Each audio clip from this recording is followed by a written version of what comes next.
안녕하세요. 저는 서울에 사는 36살 남자고요. 중견 유통회사 영업팀에서 과장으로 일하고 있습니다. 결혼한 지는 이제 4년 반쯤 됐네요. 아내는 저보다 4살 어리고 다른 회사 사무직으로 다니고 있어요. 우리 둘은 출퇴근 시간을 맞춰서 같이 움직일 정도로 사이가 좋은 편입니다. 제가 오늘 이렇게 사연을 보내게 된 건 시댁 쪽 일 때문인데요. 정확히는 제 여동생, 그러니까 시누이 때문이에요. 한 번쯤은 누군가한테 털어놓고 싶었던 이야기라서 이렇게 용기 내봅니다. 우리 시댁은 원래 아버지가 동네에서 철물 겸 생활용품 파는 가게를 운영하셨어요. 규모가 엄청 큰 건 아니지만 그래도 단골 손님들도 꽤 있고 동네에서 나름 알아주는 가게였죠. 어머니도 가게 일을 같이 도우셨고요. 제 여동생은 저보다 8살 아래인데 어릴 때부터 좀 말썽이 많았어요. 고등학교 2학년 때 학교를 그만뒀거든요. 정확한 이유는 저도 잘 모르겠어요. 친구 문제인지 공부가 싫었는지 그냥 학교가 재미없었는지. 어머니는 그때 엄청 속상해 하셨지만 결국 여동생 뜻대로 자퇴를 시켜줬죠. 아버지는 그래도 검정고시라도 봐라고 하셨는데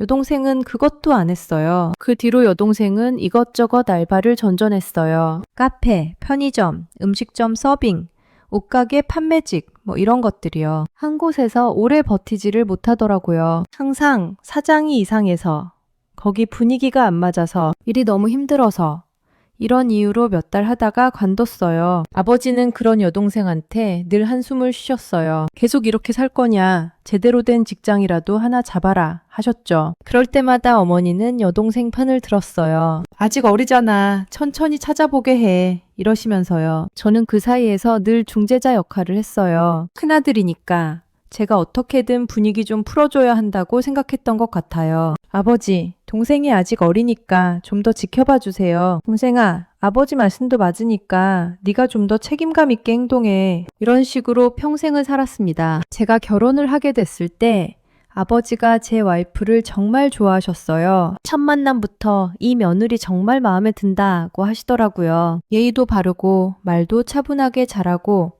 무엇보다 저한테 잘해주는 게 눈에 보인다고 하셨죠. 어머니도 처음엔 아내를 괜찮게 보셨어요. 결혼하고 2년쯤 지났을 때 여동생한테 남자친구가 생겼어요. 그 남자는 솔직히 말해서 별로였어요. 나이는 30이 넘었는데 제대로 된 직장은 없고 이것저것 단기 아르바이트만 하면서 살더라고요. 처음 만났을 때부터 느낌이 안 좋았어요. 아버지는 노골적으로 반대하셨어요. 저런 애랑 만나지 마라. 네 인생 망친다. 근데 여동생은 오빠 말고는 나한테 잘해주는 사람이 없다면서 듣지를 않았어요. 어머니는 또 사랑하면 괜찮은 거 아니냐며 여동생 편을 들었고요. 결국 여동생은 그 남자랑 27살에 결혼을 했어요. 아버지는 결혼식 때도 표정이 안 좋으셨죠. 저는 그래도 축하해준다고 봉투도 두둑하게 챙겨주고 이제 철 좀 들겠지 하는 마음으로 응원했어요. 근데 결혼 생활이 1년도 안 돼서 금이 가기 시작했어요. 여동생 남편이 직장을 자꾸 옮기다가 아예 백수가 됐거든요. 게다가 술 먹고 들어와서 말도 안 되는 소리로 여동생한테 화풀이를 한다는 얘기도 들렸어요. 여동생은 그 와중에 임신을 했어요. 아버지는 애 낳으면 더 힘들어진다. 지금이라도 정신 차려라고 하셨지만 여동생은 아기만 낳으면 남편이 달라질 거다 라며 출산을 강행했죠. 조카가 태어났을 때 우리 가족은 다들 기뻤어요. 정말 예쁘고 순한 아기였거든요. 근데 여동생 남편은 달라지지 않았어요. 오히려 애 우는 소리가 시끄럽다고 집을 더 자주 나가더라고요. 결국 조카가 돌 지나고 얼마 안 돼서 여동생은 이혼을 결심했어요. 그때 아버지는 당연히 애는 네가 데리고 와야지 라고 하셨는데 여동생은 이상한 소리를 했어요. 아빠, 나 당분간은 애 혼자 키울 자신이 없어. 엄마가 좀 봐줘. 아버지는 화를 내셨죠. 네가 낳은 애를 왜 우리가 키워? 네가 책임져야지. 그런데 어머니가 또 우리가 도와주면 되지. 딸이 힘들다는데 라며 여동생 편을 들었어요. 그렇게 조카는 시댁에서 키우게 됐어요. 명목상으로는 여동생이 양육권을 가진 거지만 실제로는 시어머니가 다 키우신 거죠. 여동생은 가끔 와서 조카 얼굴 보고 엄마 미안해 하면서 우는 게 다였어요. 그러던 어느 날 아버지가 갑자기 돌아가셨어요. 심근경색이었어요. 가게 정리하시다가 쓰러지셨는데 병원 가는 길에 돌아가셨다고 들었어요. 우리 가족 모두한테 너무 큰 충격이었죠. 장례식 때 여동생은 울기만 했어요. 아빠, 미안해. 내가 말을 들을 걸. 아빠 말이 다 맞았어. 그렇게 울면서요.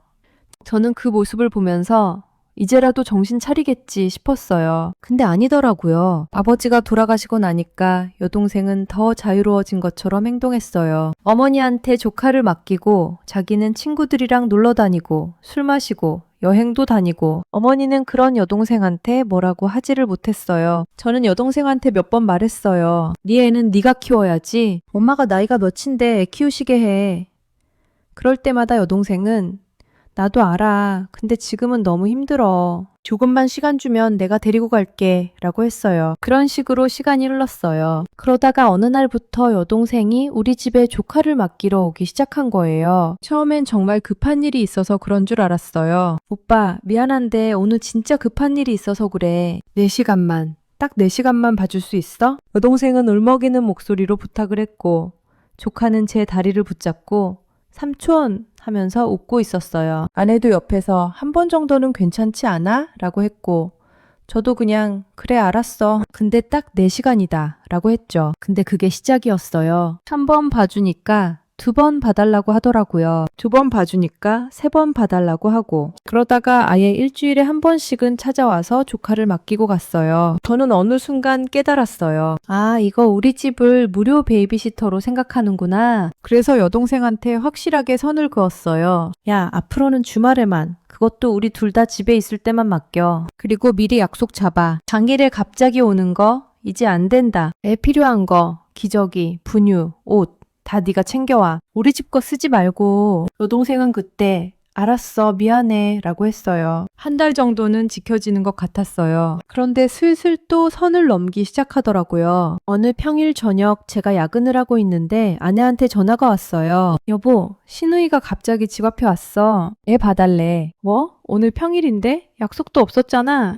근데 벌써 현관문 앞에 서 있어. 어떡해. 저는 짜증이 확 올라왔지만 아내가 혼자 있는 상황에서 뭐라고 하기도 애매했어요. 일단 받아. 내가 곧 들어갈게. 여동생한테는 내가 직접 얘기할게. 집에 도착했을 때 여동생은 이미 조카를 맡기고 나간 뒤였어요. 아내가 조카한테 밥을 먹이고 있었죠. 저는 여동생한테 문자를 보냈어요. 평일에 약속도 없이 애 맡기는 거 다시는 하지 마. 우리도 우리 생활이 있어. 이번이 마지막 경고다. 여동생은 다음날 아침에 답장을 보냈어요. 오빠 미안해, 헌셜. 급한 일이 있었어. 다음부턴 꼭 미리 말할게. 근데 그게 진심이 아니라는 걸 저는 곧 알게 됐어요. 명절에 시댁에 갔을 때였어요. 어머니 댁에서 가족들끼리 모여서 밥을 먹는데 여동생이 핸드폰을 보면서 계속 웃고 있는 거예요. 어머니가 물었죠. 누구 연락 와? 그렇게 웃으면서 보게 여동생이 얼굴이 빨개지면서 대답했어요. 아니야, 그냥 친구. 그런데 어머니가 눈치를 채신 것 같았어요. 어머, 너 남자 생겼구나. 여동생은 부끄러워하면서도 인정했어요.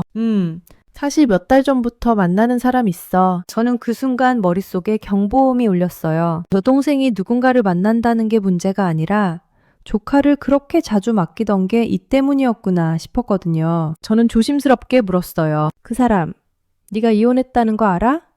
그리고 애 있는 것도 다 말했지? 여동생은 잠깐 머뭇거리더니 말했어요. 당연하지. 다 얘기했어. 근데 눈빛이 흔들리더라고요. 저는 그걸 놓치지 않았어요. 진짜? 진짜라니까. 오빠는 왜 자꾸 그래? 어머니가 거기에 끼어들었어요. 아들아, 네 동생 좀 믿어줘라. 이번 사람은 괜찮은 사람이야. 회사도 다니고 성실하대. 저는 더 이상 말하지 않았어요. 그냥 밥만 먹고 아내랑 일찍 집에 왔죠. 집에 오는 길에 아내가 말했어요. 여보, 나는 솔직히 신우이가 남자친구한테 조카 있는 거 말 안 한 것 같아. 나도 그렇게 봤어. 그럼 어떡해. 나중에 들통나면 더 큰일 나는 거 아니야. 그건 여동생 인생이니까 알아서 하겠지. 우리가 할 수 있는 건 없어. 근데 문제는 그 이후로 여동생이 우리 집에 조카를 더 자주 맡기기 시작했다는 거예요. 토요일마다 오더라고요. 오빠, 오늘 중요한 약속 있어서 그래. 애 좀 봐줄래? 하면서요. 저는 알아요. 그 중요한 약속이 남자친구 만나러 가는 거라는 걸. 그리고 아마 그 남자는 여동생한테 아이가 있다는 걸 모를 거예요. 어느 토요일 여동생이 또 조카를 맡기고 가려고 할 때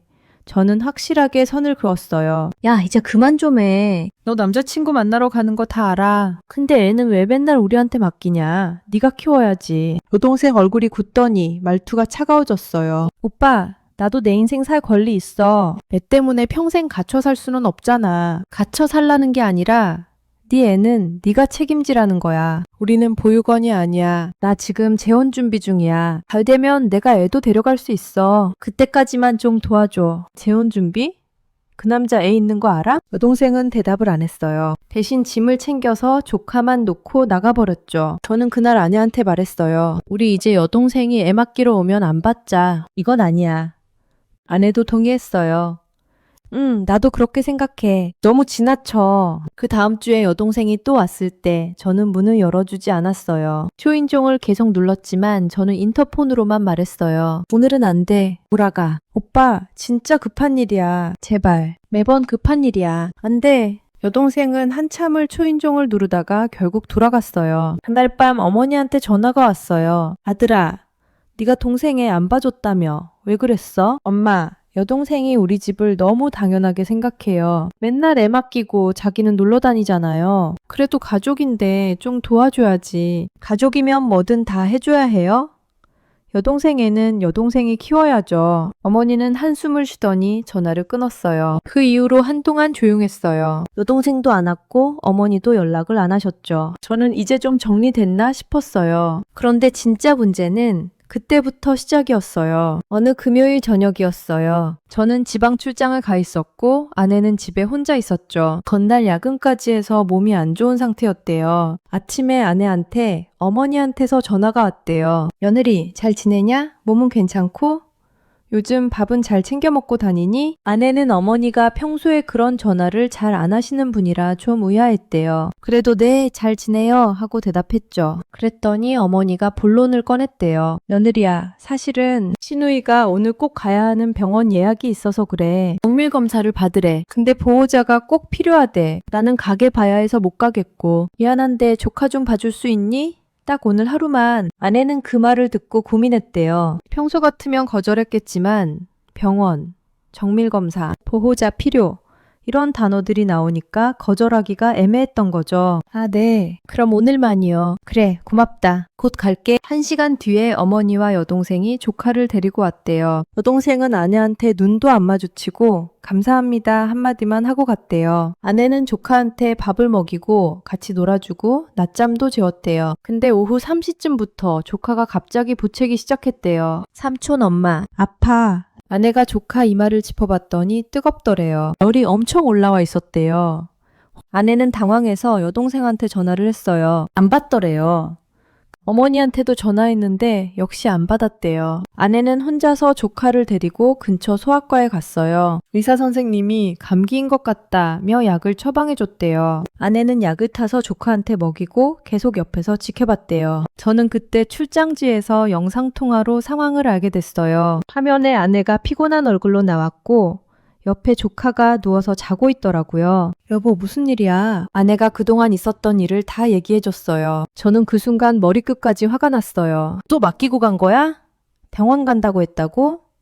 그래서 지금 연락되냐? 아니, 둘 다 전화 안 받아. 알았어. 최대한 빨리 끝내고 내일 아침에 올라갈게. 미안해. 당신 혼자 고생시켜서. 괜찮아. 배가 아픈데 어쩌겠어. 나는 괜찮으니까 걱정하지 마. 저는 그날 밤 잠을 거의 못 잤어요. 아내가 너무 미안하고 여동생한테는 화가 나고 어머니한테도 실망스럽고 병원? 정밀검사? 보호자 필요? 다 거짓말일 거야. 틀림없어. 다음날 오후 아내한테 어머니한테서 전화가 왔대요. 아내가 전화를 받았는데 배경 소리가 이상하더래요. 병원 특유의 조용한 분위기가 아니라 사람들 웃는 소리, 음악 소리, 왁자지껄한 소리가 들렸대요. 어머니, 지금 어디세요? 병원 아닌 것 같은데요? 어머니가 잠깐 말을 멈추더니 뭔가 당황한 목소리로 대답했대요. 아, 그게 검사 끝나고 잠깐 밖에 나왔어. 그런데 지금 들리는 소리가 너무 시끄러운데요? 혹시 어디 카페세요? 그때 옆에서 여동생 목소리가 들렸대요. 엄마, 그냥 말해. 어차피 알 거야. 아내는 그 순간 직감했대요. 아, 이거 완전히 거짓말이었구나. 어머니가 한숨을 쉬더니 마지못해 말했대요. 미안하다, 며느리야. 사실은 우리 지금 태국이야. 네? 태국이요? 여행 왔어. 신우이 남자친구가 표를 끊어줘서 갑자기 기회가 생겨서 온 건데 솔직히 말하면 네가 애 안 봐줄까봐 그렇게 말한 거야. 아내는 그 말을 듣고 말이 안 나왔대요. 그럼 병원은요? 정밀 검사는요? 그건 미안해. 거짓말이었어. 일주일만 애 좀 봐줘라. 우리 빨리 올게. 선물 많이 사올게. 아내가 어떻게 대답했는지 아세요? 네, 알겠습니다. 애는 걱정 마시고 편히 다녀오세요. 저희가 잘 볼게요. 그렇게 차분하게 말하고 전화를 끊었대요. 저는 그날 오후에 집에 도착했어요. 아내가 현관문을 열어주는데 얼굴에 웃음기가 하나도 없더라고요. 무슨 일 있었어? 아내가 조용히 말했어요. 여보, 앉아. 할 얘기가 있어. 아내는 그동안 있었던 일을 차근차근 다 설명해줬어요. 어머니 전화, 병원 거짓말, 조카 열, 그리고 태국 여행까지. 저는 듣는 내내 주먹을 쥐고 있었어요. 미친. 이게 말이 돼? 나도 처음엔 진짜 화났어. 근데 생각해봤어. 화내봤자 애만 힘들잖아. 그래서 일단 참았어. 그래서 이제 어떻게 할 건데? 아내가 웃었어요. 근데 그 웃음이 평소 아내의 웃음이 아니었어요. 뭔가 계획이 있는 사람의 웃음이었죠. 나 내일 조카랑 나들이 갈 거야. 나들이?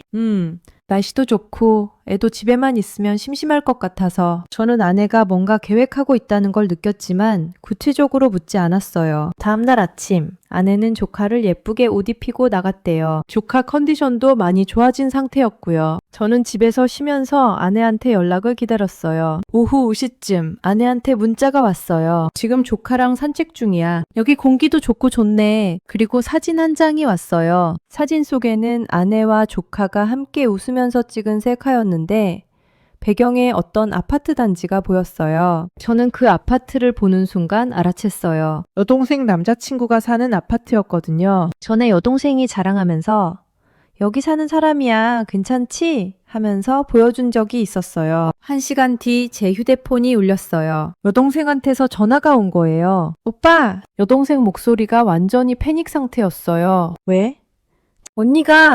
언니가 지금 내 남자친구 아파트 앞에 애 데리고 갔어. 그래서? 그래서가 아니라 우리 그쪽이 아직 애 있는 거 말 안 했다고. 저는 차분하게 대답했어요. 그건 너희 문제잖아. 우리가 왜? 오빠, 제발 언니한테 전화해서 거기서 나오라고 해줘. 지금 남자친구가 그 주변 산다고 그랬는데 마주칠 수도 있잖아. 너 지금 태국 아니야? 어떻게 알았어? 언니가 나한테 사진 보냈어. 일부러. 저는 피식 웃음이 나왔어요. 아내가 잘했네. 너 그동안 우리한테 한 거 생각하면 이 정도는 약과지. 오빠! 나 할 말 없어. 엄마한테 전화해. 저는 전화를 끊었어요. 10분 뒤에 어머니한테서 전화가 왔어요. 아들아, 며느리한테 전화 좀 해서 거기서 나오라고 해라. 엄마, 아내는 그냥 조카랑 산책하는 거예요. 뭐가 문제예요? 그게 아니라 신우이 남자친구가 그 근처 산다고. 마주치면 큰일 나. 그럼 여동생이 미리 말했어야죠. 애 있다고. 그건 그래도. 엄마, 병원 간다고 거짓말하고 태국 간 거 어떻게 생각하세요? 애가 열나서 응급실 갈 뻔했어요. 미안하다. 근데 지금은 그게 중요한 게 아니라 저는 모르겠어요. 아내 마음대로 하라고 할게요. 저도 전화를 끊었어요. 그날 저녁 어머니와 여동생은 항공권을 급히 다시 예매했대요. 일주일 일정 중에 사흘밖에 안 지났는데도 비싼 돈 들여서 일정을 취소하고 귀국 준비를 한 거죠. 아내는 조카랑 평범하게 집에 돌아왔어요. 저는 아내한테 물었어요. 정말 우연히 거기 간 거야? 아내가 웃으면서 대답했어요. 주소는 알고 있었지? 근데 그냥 근처 공원 산책하려고 간 거야. 마침 배경이 예쁘길래 사진 찍었지. 여동생한테 그 사진 보낸 건? 그냥 조카랑 여기 왔어요 하고 보낸 거야. 나쁜 뜻은 없었어. 저는 아내를 꼭 안아줬어요. 당신 진짜 대단해. 나 화나면 무서운 거 몰랐지? 우리는 그날 밤 오랜만에 편하게 웃었어요. 이틀 뒤 새벽 4시에 초인종이 울렸어요. 저는 자다가 깼는데 인터폰 화면을 보니까 어머니와 여동생이 서 있더라고요. 캐리어를 들고 얼굴이 완전히 일그러진 상태로요. 저는 문을 열어줬어요. 들어오자마자 어머니가 아내한테 소리를 질렀어요. 너 어디서 그런 장난질이야? 그 사진 한 장 때문에 우리 딸 마음이 얼마나 졸여졌는지 알아? 아내는 침착하게 대답했어요. 어머니, 저는 조카랑 산책한 것뿐이에요. 산책? 하필 거기를? 공기 좋은 공원이라고 해서요. 여동생이 끼어들었어요. 언니, 진짜 그냥 우연이었어요? 아니잖아요. 나한테 경고하려고 일부러 그런 거잖아요. 아내가 웃으면서 말했어요. 경고? 내가 왜 그런 걸 해요? 시누이 남자친구한테 아이 있는 거 말 안 한 건 시누이 문제잖아요. 그러니까 그걸 들통낼 거라고 협박한 거잖아. 그 순간 저한테서 참았던 게 터졌어요. 저는 여동생 앞으로 걸어가서 손을 들어 여동생 뺨을 한 대 쳤어요. 딱! 모두가 조용해졌어요. 저는 여동생을 똑바로 쳐다보면서 말했어요. 정신 차려. 네가 지금 뭐 하는 거야? 네 애 있는 거 숨기고 재혼 준비하는 게 사기지. 우리가 뭘 잘못했어? 여동생이 울면서 소리쳤어요. 오빠가 뭘 알아. 나도 행복하게 살 권리 있어. 행복하게 살려면 정직하게 살아야지. 거짓말로 시작한 결혼이 행복할 것 같아? 나는 네가 애 맡기고 놀러 다닐 때 누가 네 딸 열 재고 약 먹었는지 생각은 해봤냐? 우리 아내가 밤새 옆에서 지켜본 거 알아? 여동생은 말이 없었어요. 저는 이제 어머니한테로 돌아섰어요. 엄마, 왜 저렇게 사는 딸을 말리지는 못할 망정 같이 거짓말을 해요. 병원 간다고 하고 태국 가는 게 정상이에요? 어머니가 변명했어요. 그래도 딸이 재혼이라도 해야 제대로 살 수 있을 것 같아서. 거짓말로요? 그렇게 시작해서 잘 될 것 같아요? 저는 더 이상 참을 수가 없었어요. 앞으로 우리 집에 다시는 찾아오지 마세요. 여동생 재혼하든 말든, 조카 키우든 말든, 나는 그쪽 집안일이랑 상관 안 할 겁니다. 어머니가 눈물을 흘리면서 말했어요. 아들아, 그래도 우리 가족 아니냐. 가족이 이래도 돼요? 가족이라고 우리를 무료 보육원으로 써먹어도 되는 거예요? 저는 더 이상 말하고 싶지 않았어요. 나가주세요. 두 분 다. 어머니와 여동생은 캐리어를 끌고 나갔어요. 문이 닫히는 순간 저는 거실 바닥에 주저앉았어요. 그리고 처음으로 크게 울었어요. 평생 가족 사이에서 중재자 역할을 해온 제가, 내가 조금만 더 참으면 되겠지 하고 살아온 제가 오늘 그 모든 걸 끝낸 거예요. 아내가 제 옆에 앉아서 안아줬어요. 여보, 괜찮아. 우리 잘한 거야. 나 나쁜 아들 같아. 아니야. 당신은 충분히 잘해왔어. 이제 우리 둘, 그리고 우리 아이만 생각하고 살자. 그날 밤 저는 어머니와 여동생 번호를 모두 차단했어요. 아내 휴대폰에서도 차단했고요. 이제부터는 모르는 번호로 와도 받지 마. 내가 없을 때 집 앞에 와도 문 열지 마. 아내가 고개를 끄덕였어요. 한 달쯤 지났을 때 우리한테 좋은 소식이 생겼어요. 아내가 임신을 한 거예요. 병원에서 확인하고 나오는데 저는 눈물이 났어요. 기쁨과 동시에 이상한 죄책감도 느껴졌어요. 내가 그동안 가족이라고 붙잡고 살았던 사람들은 정작 우리 아이가 생겼다는 걸 축하해 줄 만한 사람들이 아니구나. 아내가 제 손을 잡았어요. 여보, 우리한테는 친정 부모님도 계시고 좋은 친구들도 있어. 그걸로 충분해. 맞는 말이었어요. 친정 부모님은 우리 임신 소식을 듣고 정말 기뻐하셨어요. 아내 아버지는 사이가 이제 아빠가 되는구나 하시면서 눈물까지 글썽이셨죠. 시간이 또 흘렀어요. 어느 날 아내와 드라이브를 하다가 시어머니 가게 앞을 지나치게 됐어요. 저는 무심코 유리창 너머를 봤어요. 가게 안에서 여동생이 물건 정리를 하고 있는 모습이 보였어요. 예전 같으면 밖을 떠돌며 핑계댈 곳을 찾았을 사람이 이제 뒤늦게라도 가게 일을 돕고 있더라고요. 저는 잠깐 시선을 줬다가 아무 말 없이 앞만 보고 운전을 이어갔어요. 저렇게라도 살면 다행이지. 아내가 조용히 말했어요. 그래도 당분간은, 아니 어쩌면 평생 안 보는 게 서로를 위한 일일 수도 있어. 저도 동의했어요. 집에 돌아와서 우리는 곧 태어날 아이 방을 함께 꾸몄어요. 먹지색을 고르고 작은 옷들을 개면서 우리는 우리 아이에게 어떤 부모가 될까를 얘기했어요. 저는 마음속으로 다짐했어요. 거짓말로 남을 이용하지 않을 것, 가족이라는 이름으로 누군가의 희생을 당연하게 여기지 않을 것, 책임질 수 있는 사랑만 하도록 가르칠 것, 그리고 무엇보다 아내 편에 서주지 못하는 가족이라면 가족이라는 이름을 붙일 필요가 없다는 걸 이제는 분명히 알고 있어요. 우리 집에서 앞으로 조카가 다시 자게 될 일은 없을 거예요. 하지만 내 아이는 최소한 어른들의 이기심 때문에 밤새 울며 열이 나는 일은 없게 하려고 해요. 아내와 저는 지금 행복하게 살고 있어요. 시댁과의 연락은 끊긴 상태지만 그게 오히려 우리 부부에게는 평화를 가져다 줬어요. 가끔 길에서 조카 또래 아이들을 보면 조카 생각이 나긴 해요. 그 아이는 아무 잘못도 없는데 어른들 때문에 이렇게 됐으니까요. 하지만 저는 더 이상 죄책감을 느끼지 않아요. 제가 할 수 있는 건 다 했으니까요. 이제 남은 건 제 아내와 제 아이를 잘 지키는 것 뿐이에요. 제 이야기를 들어주셔서 감사합니다. 구독, 좋아요, 감사합니다.